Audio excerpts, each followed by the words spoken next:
Hello friends, Jai Hind. This is Shweta. Welcome to my YouTube channel Gyan Kunj with Shweta में आपका स्वागत है। आई होप आप लोग बहुत अच्छे और स्वस्थ होंगे। और अगर आप लोगों ने मेरा चैनल सब्सक्राइब नहीं किया होगा तो please like and subscribe my channel. तो आज हम लोग कुछ बीपीएससी टीआरई 4.0 और super TET, UP TET, all government exams के लिए एक हम लोग प्रैक्टिस सेट लाए हैं। जो सब्जेक्ट रहेगा पॉलिटी से, और ये 20 क्वेश्चंस रहेंगे एमसीक्यू, और ये ऑल जो क्वेश्चंस रहेंगे वो प्रीवियस क्वेश्चन पेपर रहेंगे। तो चलिए स्टार्ट करते हैं आज का क्वेश्चन। तो लेट्स स्टार्ट।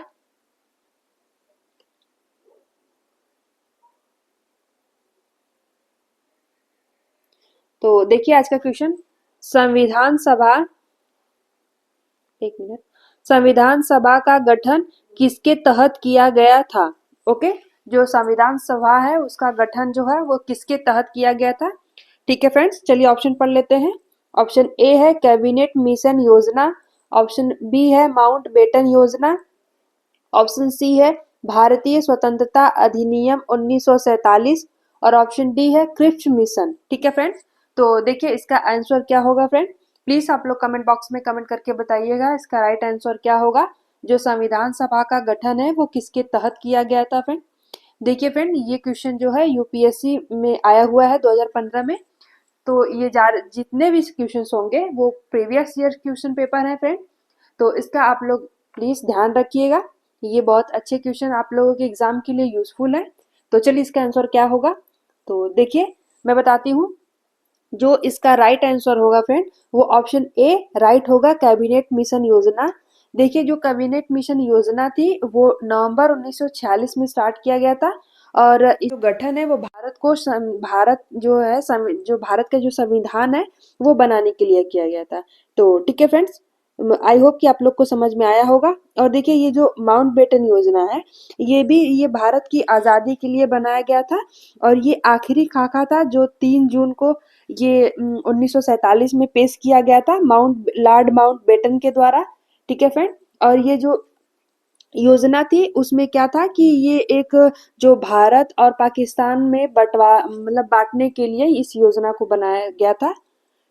ठीक है, चलिए स्टार्ट कर रहे हैं क्वेश्चन नंबर 2 से। देखते हैं। तो इसका ए का सॉरी क्वेश्चन नंबर 1 का ए राइट होगा। ठीक है, चलिए नेक्स्ट क्वेश्चन पे चलते हैं। Question number 2। क्वेश्चन नंबर 2 है भारतीय संविधान का कौन सा अनुच्छेद समानता का अधिकार प्रदान करता है?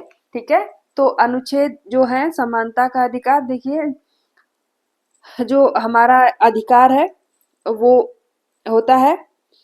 तो देखिए इसका राइट आंसर पहले तो हम लोग इसका ऑप्शन पढ़ लेते हैं। ऑप्शन ए है अनुच्छेद 14 से 18, और अनुच्छेद 19 से 22, और ऑप्शन सी है अनुच्छेद 23 से 24, और ऑप्शन डी है अनुच्छेद 25 से 28। ठीक है फ्रेंड, तो इसका राइट आंसर क्या होगा फ्रेंड? देखिए इसका राइट आंसर होगा जो समानता का अधिकार है वो ऑप्शन ए में है, अनुच्छेद 14 से 18 में है जो समानता का अधिकार कहा जाता है। ठीक है फ्रेंड्स, और ये जो ऑप्शन मैं आप लोग को जानकारी के लिए कुछ एक्सप्लेनेशन दे देती हूँ। जो अनुच्छेद 19 से 22 है ये जो बोलने की स्वतंत्रता होती है, स्वतंत्रता का अधिकार माना जाता है। ठीक है फ्रेंड, और ये जो 23 से 24 अनुच्छेद नंबर है ये जो शोषण होता है, जो कारखाने में छोटे बच्चे होते हैं 18 साल से कम के, जो उनको काम कराया जाता है शोषण के विरुद्ध अधिकार, वो 23 से 24 में अनुच्छेद में आते हैं। और जो ये ऑप्शन 25 से 28 है इसमें ये जो धार्मिक स्वतंत्रता है वो उसको कोई नहीं ले सकता है। उसमें ये बताया गया है जो धार्मिक स्वतंत्रता है वो हम किसी भी धर्म को मान सकते हैं, इसके लिए हम स्वतंत्र है। ये अनुच्छेद 25 से 28 में बताया गया था। तो आई होप आप लोग को समझ में आया हो। तो चलिए नेक्स्ट क्वेश्चन पे चलते हैं। क्वेश्चन नंबर 3 पे। क्वेश्चन नंबर 3 है, क्वेश्चन नंबर 3 है भारतीय संविधान में किसे भारत का संविधान निर्माता कहा जाता है? ठीक है, तो भारतीय संविधान में किसे भारत का निर्माता कहा जाता है? तो ऑप्शन पढ़ लेते हैं। ऑप्शन ए है जवाहरलाल नेहरू, ऑप्शन बी है महात्मा गांधी और ऑप्शन सी है बी आर अम्बेडकर और ऑप्शन डी है सरदार पटेल। ठीक है फ्रेंड, तो देखिए जो भारत का संविधान निर्माता है वो किसे कहा गया है, यही क्वेश्चन में पूछा है फ्रेंड। तो जो संविधान बनाए थे, लिखे थे, वो ऑप्शन सी राइट होगा, बी आर अम्बेडकर जी हैं। इन्होंने ही भारत का संविधान लिखा था। तो ठीक है, चलिए नेक्स्ट क्वेश्चन पे चलते हैं, क्वेश्चन नंबर 4 पे।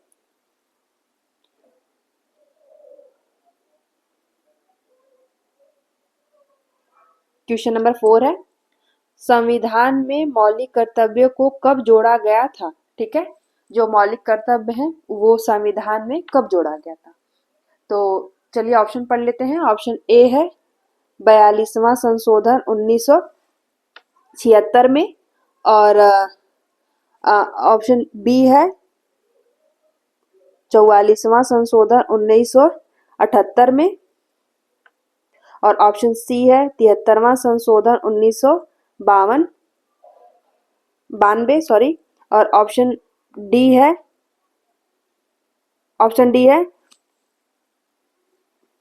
86वां संशोधन 2002 में। ठीक है, तो इसका राइट आंसर क्या होगा फ्रेंड,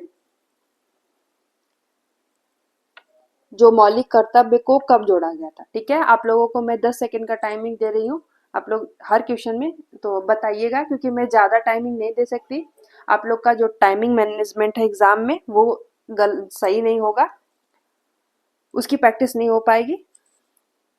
किसी एक क्वेश्चन में आप ज़्यादा टाइमिंग नहीं ले सकते, तो इसका आप लोग मोस्ट ध्यान रखिएगा। ठीक है, देखिए जो चौथे का राइट आंसर होगा ऑप्शन ए राइट होगा, 42वां संशोधन 1976 में। ठीक है फ्रेंड, तो ये जो मौलिक कर्तव्य है वो 42वां संशोधन में जोड़ा गया था। तो चलिए नेक्स्ट क्वेश्चन पे चलते हैं, क्वेश्चन नंबर 5 पे। क्वेश्चन नंबर 5 है, धर्मनिरपेक्षता भारतीय संविधान में कब जोड़ी गई थी। तो ऑप्शन पढ़ लेते हैं। ऑप्शन ए है 1950 और ऑप्शन बी है 1976 और ऑप्शन सी है 1985 और ऑप्शन डी है 1992। तो इसका राइट आंसर क्या होगा फ्रेंड, जो धर्मनिरपेक्षता है वो भारत संविधान में कब जोड़ी गई थी, इसका राइट आंसर आप लोग दीजिएगा फ्रेंड। देखिए ये जो क्वेश्चन है, ये जो पीडीएफ है, आप लोगों को अगर डाउनलोड करना हो चाहिएगा तो मैं इस वीडियो में डिस्क्रिप्शन बॉक्स में लिंक दे दूंगी टेलीग्राम का, तो आप लोग वहां से जाके डाउनलोड कर सकते हैं ये पीडीएफ। ठीक है, तो देखिए 5 का राइट आंसर होगा ऑप्शन बी राइट होगा, 1976 में धर्मनिरपेक्षता भारतीय संविधान में जोड़ा गया था। ठीक है फ्रेंड्स, तो चलिए नेक्स्ट क्वेश्चन पे चलते हैं, क्वेश्चन नंबर 6 पे। क्वेश्चन नंबर 6 है, राजनीति के निदेशक तत्व किससे प्रेरित हैं। तो ठीक है, जो राज्य का नीति निदेशक तत्व है वो किससे प्रेरित है, यानी वही पूछा है कि कहाँ से लिया गया है। ठीक है, तो ऑप्शन पढ़ लेते हैं। ऑप्शन ए है अमेरिकी संविधान, ऑप्शन बी है आयरिश संविधान और ऑप्शन सी है ब्रिटिश संविधान और ऑप्शन डी है फ्रेंच संविधान। तो इसका राइट आंसर क्या होगा फ्रेंड, जो राज्य नीति निदेशक के तत्व किससे प्रेरित हैं। तो देखिए इसका जो राइट आंसर होगा वो आप लोग पहले बताइए, फिर मैं बताऊंगी। ये सब जितने भी पॉलिटी के क्वेश्चन है फ्रेंड, ये आप लोगों को एकदम से एकदम याद होने चाहिए डिटेल में, क्योंकि एग्जाम में डिटेल भी पूछता है डिटेल में, तो आप लोग इसका ध्यान रखिएगा। देखिए इसका जो राइट आंसर है 6 का ऑप्शन बी होगा, आयरिश संविधान से। जो नीति निदेशक तत्व जो लिया गया था वो आयरिश संविधान से लिया गया था, आयरिश से लिया गया था। और जो देखिए इसमें हम लोग मैं थोड़ा एक्सप्लेन कर देती हूँ। जो ऑप्शन ए है अमेरिकी संविधान, तो यहाँ से जो ये राष्ट्रपति और उपराष्ट्रपति का जो कार्य है वो अमेरिकी संविधान से लिया गया था, और इसी से ही मतलब जो राष्ट्रपति पर जो महा अभियोग लगाया जाता है उसकी प्रक्रिया जो होती है वो अमेरिकी संविधान से लिया गया था। और देखिए ये जो ब्रिटिश संविधान है यहाँ से एकल नागरिकता की पद्धति ली गई थी। ठीक है, जो ब्रिटिश संविधान है यहाँ से एकल नागरिकता की पद्धति ली गई थी। और ये जो फ्रेंच संविधान है यहाँ से समानता बंधुत्व के सिद्धांत, और जो ये जो भारतीय संविधान की स्वतंत्रता है ये यहाँ से लिया गया था। तो ठीक है फ्रेंड्स, हर जगह से प्रेरित थी, वहीं से लिखते टाइम हर जगह से प्रेरित होकर लोग अपने कुछ संविधान में कुछ चीजें ऐड किए थे। तो ठीक है, चलिए नेक्स्ट क्वेश्चन पे चलते हैं। 6 का बी राइट होगा। नेक्स्ट क्वेश्चन है क्वेश्चन नंबर 7। क्वेश्चन नंबर 7 है, किस अनुच्छेद में संवैधानिक उपचारों का अधिकार दिया गया है? ठीक है, तो किस अनुच्छेद में संवैधानिक उपचारों का अधिकार दिया गया है फ्रेंड? चलिए पहले ऑप्शन पढ़ लेते हैं। ऑप्शन ए है अनुच्छेद 19, और ऑप्शन बी है अनुच्छेद 21, और ऑप्शन सी है अनुच्छेद 32, और ऑप्शन डी है अनुच्छेद 29। तो देखिए इसका जो राइट आंसर क्या होगा फ्रेंड, प्लीज आप लोग बताइए। और अगर आप लोगों को कहीं भी लगे कि नहीं ये क्वेश्चन सही नहीं है, कुछ डाउट लगे, तो प्लीज आप लोग कमेंट बॉक्स में कमेंट करके डाउट को क्लियर कर सकते हैं। तो देखिए 7 का जो राइट आंसर है ऑप्शन सी राइट होगा। अनुच्छेद 32 को कहा जाता है संवैधानिक उपचारों का अधिकार। ठीक है, जो अनुच्छेद 32 सबसे बड़ी अनुच्छेद होती है, जो हमारे जो अधिकार होते हैं उसके अंदर। ठीक है, इसके तहत आप हाई कोर्ट तक भी जा सकते हैं अपने अधिकारों को लेकर के। ठीक है, तो चलिए, और जो अनुच्छेद 21 है ये जो जीवन में वो आज़ादी होती है, आज़ादी की गारंटी दिलाता है, जो आप बोल सकते हैं कह सकते हैं स्वतंत्र रूप से, बस उससे आपका किसी का हरासमेंट ना हो। तो इसका आप लोग ध्यान रखिएगा। ठीक है, और ये जो अनुच्छेद 29 होता है इसमें अल्पसंख्यकों के हितों का संरक्षण किया गया है। ठीक है, और इसमें बोलने की स्वतंत्रता है 19 में। तो चलिए नेक्स्ट क्वेश्चन पे चलते हैं, क्वेश्चन नंबर 8 पे। क्वेश्चन नंबर 8 है, आधिकारिक भाषा किस भाग से सम्मिलित है? ठीक है, जो आधिकारिक भाषा है वो किस भाग से सम्मिलित है? तो ऑप्शन पढ़ लेते हैं। ऑप्शन ए है भाग 14, और ऑप्शन बी है भाग 16, ऑप्शन सी है भाग 17, और ऑप्शन डी है भाग 18। तो देखिए इसका राइट आंसर क्या होगा, आधिकारिक भाषा किस भाग से सम्मिलित है? तो देखिए इसका जो राइट आंसर होगा 8 का राइट आंसर होगा ऑप्शन सी भाग 17 से, जो भाग 17 से संबंधित है, सम्मिलित है। ठीक है, तो 8 का सी राइट होगा। चलिए नेक्स्ट क्वेश्चन पे चलते हैं फ्रेंड। नेक्स्ट क्वेश्चन है क्वेश्चन नंबर 9। तो क्वेश्चन नंबर 9 है, भारत का सर्वोच्च विधि सलाहकार कौन है? तो ठीक है, जो सर्वोच्च विधि सलाहकार होते हैं, तो चलिए पहले ऑप्शन पढ़ लेते हैं। ऑप्शन ए है राष्ट्रपति, और ऑप्शन बी है प्रधानमंत्री, और ऑप्शन सी है भारत का महान्यायवादी, और ऑप्शन डी है मुख्य न्यायाधीश। तो इसका राइट आंसर क्या होगा फ्रेंड, भारत का सर्वोच्च विधि सलाहकार कौन है? 9 का राइट आंसर क्या होगा फ्रेंड? प्लीज आप लोग जब भी एमसीक्यू क्वेश्चंस करिए तो प्लीज आप लोग साथ में एक रफ और एक पेन लेके बैठिए, जिससे आप लोग ये जान सकते हैं कि 20 क्वेश्चन में मेरा कितना सही हो रहा है कितना गलत। आप जो भी गलत हो रहा है उसका गलत टिक लगाइए, और जो सही हो रहा है उसका राइट टिक लगाइए। इससे आप लोग का एक टेस्ट हो जाएगा कि 20 क्वेश्चन में आपका कितना सही हो रहा है कितना गलत। तो प्लीज आप लोग ये जरूर कीजिए ये, क्योंकि आप लोगों को किसी भी एग्जाम में तैयारी करने में सबसे मोस्ट इम्पॉर्टेंट होता है कि आप टेस्ट दो। ठीक है, उससे आप पता चलता है कि नहीं आप कितना कर पा रहे हैं, कितना एग्जाम में करना चाहिए, वो आकलन एक मिलता है। तो ठीक है, इसका ध्यान रखिएगा। चलिए नेक्स्ट जो क्वेश्चन है 9 का, तो 9 का राइट क्वेश्चन होगा भारत का महान्यायवादी ये सर्वोच्च विधि सलाहकार होते हैं फ्रेंड। तो 9 का सी ऑप्शन राइट होगा। चलिए नेक्स्ट क्वेश्चन पे चलते हैं, क्वेश्चन नंबर 10 पे। क्वेश्चन नंबर 10,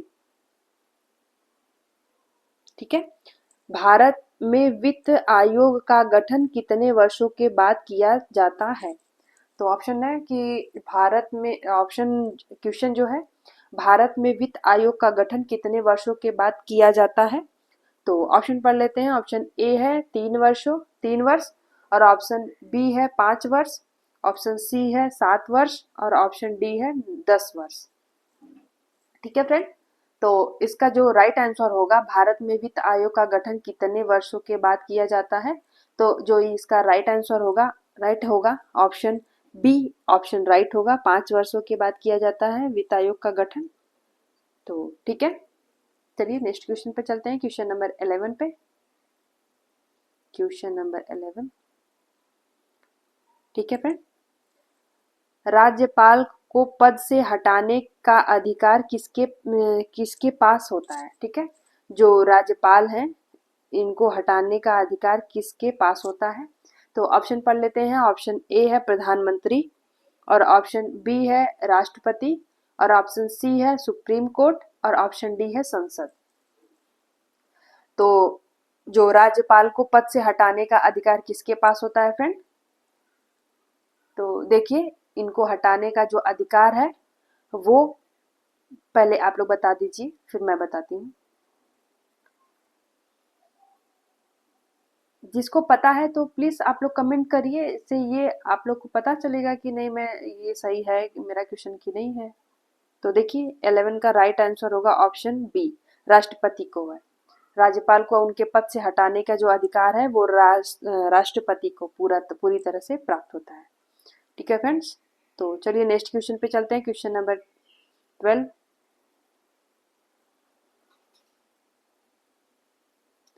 तो क्वेश्चन नंबर 12 है, राज्यों के बीच जल विवाद से संबंधित अनुच्छेद कौन सा है?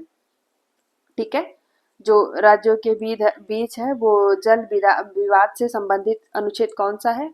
तो ऑप्शन पढ़ लेते हैं। ऑप्शन ए है अनुच्छेद 254, अनुच्छेद, ऑप्शन बी है अनुच्छेद 262, और ऑप्शन सी है अनुच्छेद 280, और ऑप्शन डी है अनुच्छेद 300। तो इसका राइट आंसर क्या होगा? जो जल विवाद है वो किस अनुच्छेद से संबंधित है राज्यों के बीच में? जो राज्यों के बीच में जल विवाद है वो अनुच्छेद किस अनुच्छेद से संबंधित है? तो देखिए इसका जो राइट आंसर होगा ऑप्शन बी राइट होगा, 1962। ठीक है, ये जल विवाद से संबंधित है, अनुच्छेद से संबंधित है 1962। ठीक है फ्रेंड, और ये जो देखिए 1900, जो ऑप्शन ए है अनुच्छेद 254, ये जो अलग जो राज्य होता है उसका विधानमंडल के द्वारा जो बनाया गया कानून, संसद के द्वारा बनाया गया है, वो उसके खिलाफ जो राज्य का कानून को खत्म किया जाता है वो इससे रिलेटेड है अनुच्छेद 254 को में। और ये जो है ऑप्शन सी है अनुच्छेद 280, ये रिलेटेड है जो वित्त आयोग की स्थापना करता है 5 वर्षों का जो अवधि के लिए, तो 280। और अनुच्छेद 300 में है जो ये वाद और कार्यवाही से जुड़ी बातें होती हैं। ठीक है, उससे रिलेटेड है अनुच्छेद 300।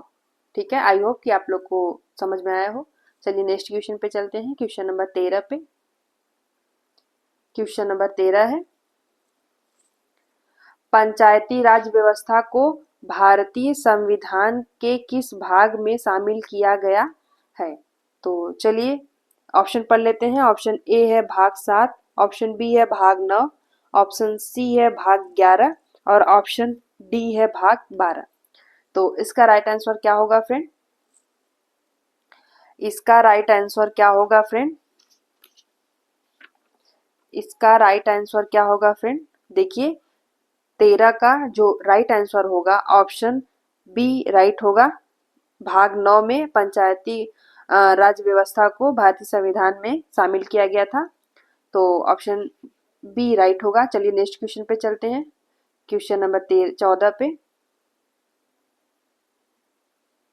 क्वेश्चन नंबर 14 है, भारतीय संघ में कितने प्रकार की आपात स्थिति घोषित की जा सकती है। ठीक है फ्रेंड, तो इसका ऑप्शन पढ़ लेते हैं। ऑप्शन ए है 1, ऑप्शन बी है 2, ऑप्शन सी है 3 और ऑप्शन डी है 4। तो जो भारतीय संघ में कितने प्रकार की आपात स्थिति होती है फ्रेंड, वो कितने प्रकार से आपातकालीन लगाया जा सकता है।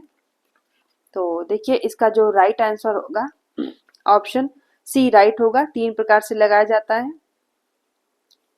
ठीक है, चलिए नेक्स्ट क्वेश्चन पे चलते हैं, क्वेश्चन नंबर 15 पे। क्वेश्चन नंबर 15 है, राज्य सूची में कितने विषय शामिल हैं। ठीक है फ्रेंड्स, तो राज्य जो सूची है वो कितने विषय शामिल है। ऑप्शन ए है 66, ऑप्शन बी है 97 और ऑप्शन सी है 61 और ऑप्शन डी है 47। सॉरी, ठीक है, तो राज्य सूची में कितने विषय शामिल हैं। देखिए इसका जो राइट आंसर होगा ऑप्शन ए राइट होगा। बता देती हूँ मैं कि जो पहले था जो पहले जो था ना, अभी इसमें ऑप्शन नहीं है क्योंकि अभी ये जो राज्य सूची में वो जो विषय है वो 61 हो गए हैं। पहले जो शुरुआती दौर में था वो 66 थे, अभी जो 61 हो गए हैं। तो देखिए एक्सप्लेन कर देती हूँ। और ये जो है 97, ये संघ सूची में वो अभी के लिए जो मूल था वो 97 और अब ये 100 हो गया है। ठीक है, आप इसका ध्यान रखिएगा। तो चलिए नेक्स्ट क्वेश्चन पे चलते हैं, इसका 15 का ए राइट होगा। क्वेश्चन नंबर 16 पे, तो क्वेश्चन नंबर 16 है, राज्यसभा के सदस्यों का कार्यकाल कितना होता है। तो इसका जो पहले ऑप्शन पढ़ लेते हैं। ऑप्शन ए है 4 वर्ष और ऑप्शन बी है 5 वर्ष, ऑप्शन सी है 6 वर्ष और ऑप्शन डी है 2 वर्ष। तो इसका राइट आंसर क्या होगा फ्रेंड, प्लीज आप लोग कमेंट करके कमेंट बॉक्स में बताइए इसका राइट आंसर क्या होगा। जो राज्यसभा में सदस्यों का कार्यकाल है कितना वर्ष का होता है, ये को रिलेटेड होता है राज्यसभा और लोकसभा का। तो देखिए इसका जो राइट आंसर होगा 16 का ऑप्शन सी राइट होगा, 6 वर्ष। तो इसी प्रकार से जो लोकसभा का कार्यकाल होता है वो 5 वर्ष का होता है। ठीक है फ्रेंड, आप इससे को रिलेट करके याद कर सकते हैं। राज्यसभा का 6 वर्ष होता है और लोकसभा का 5 वर्ष होता है। ठीक है फ्रेंड, चलिए नेक्स्ट क्वेश्चन पे चलते हैं, क्वेश्चन नंबर 17 पे।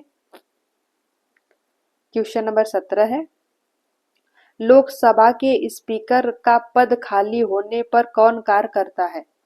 देखिए ये क्वेश्चन जो है वो मोस्ट इंपॉर्टेंट क्वेश्चन है क्योंकि ये बहुत सारे एग्जाम में रिपीटेड क्वेश्चन है, तो प्लीज आप लोग ध्यान रखिएगा। चलिए ऑप्शन पढ़ लेते हैं। ऑप्शन ए है डिप्टी स्पीकर, ऑप्शन बी है प्रोटेम स्पीकर और ऑप्शन सी है प्रधानमंत्री और ऑप्शन डी है राज्यसभा का सभापति। तो लोकसभा के जो स्पीकर होते हैं, स्पीकर का पद जब खाली होने पर कौन कार्य करता है उनकी जगह पे।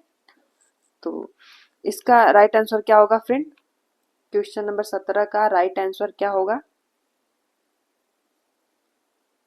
देखिए 17 का राइट आंसर होगा डिप्टी स्पीकर। जब लोकसभा के स्पीकर का पद खाली होता है तो उनकी जगह पे उनका कार्य जो है वो डिप्टी स्पीकर करते हैं। तो ठीक है, चलिए नेक्स्ट क्वेश्चन पे चलते हैं, क्वेश्चन नंबर 18 पे। क्वेश्चन नंबर 18 है, राज्यसभा में अधिकतम कितने सदस्य हो सकते हैं। ठीक है फ्रेंड, तो ऑप्शन ए है 238, ऑप्शन बी है 245 और ऑप्शन सी है 250 और ऑप्शन डी है 275। तो इसका राइट आंसर क्या होगा फ्रेंड। देखिए ये भी रिपीटेड क्वेश्चन है, परीक्षा में आया गया क्वेश्चन है फ्रेंड। देखिए इस वीडियो में और जो भी मैं प्रैक्टिस करवा रही हूँ क्वेश्चन में, तो ये अगर आप लोग पढ़ ले रहे हैं तो मैं पूरा आशा कर रही हूँ कि आप लोगों को ये जो क्वेश्चन है वो एग्जाम टाइम में आप लोगों को देखने को मिलेगा। ठीक है, तो देखिए जो 18 का राइट आंसर होगा ऑप्शन सी इसका राइट होगा 250। ठीक है, अधिकतम सदस्यों की संख्या होती है 250। तो चलिए नेक्स्ट क्वेश्चन पे चलते हैं, क्वेश्चन नंबर 19 पे। क्वेश्चन नंबर 19 है, संविधान में संसद के संयुक्त सत्र की व्यवस्था किसके लिए की गई है? तो ऑप्शन पढ़ लेते हैं। ऑप्शन ए है वित्त विधेयक, और ऑप्शन बी है संविधान संशोधन विधेयक, और ऑप्शन सी है सामान्य विधेयक, और ऑप्शन डी है मनी बिल। तो देखिए, संविधान में संसद के संयुक्त सत्र की व्यवस्था किसके लिए की गई है? तो इसका जो राइट आंसर होगा ऑप्शन सी राइट होगा, सामान्य विधेयक के लिए, उन्हीं के लिए ये संयुक्त सत्र की व्यवस्था की गई है फ्रेंड। तो 19 का सी ऑप्शन राइट होगा। तो चलिए आज के लास्ट क्वेश्चन 20 क्वेश्चन पे, आज का जो 20वां क्वेश्चन है, आज का सबसे लास्ट क्वेश्चन है इस वीडियो का। तो ऑप्शन क्वेश्चन पढ़ लेते हैं। लोकसभा में अवरोध प्रस्ताव के खिलाफ लाया जाता है? तो जो लोकसभा में अवरोध प्रस्ताव है वो किसके खिलाफ लाया जाता है? क्वेश्चन यही है फिर।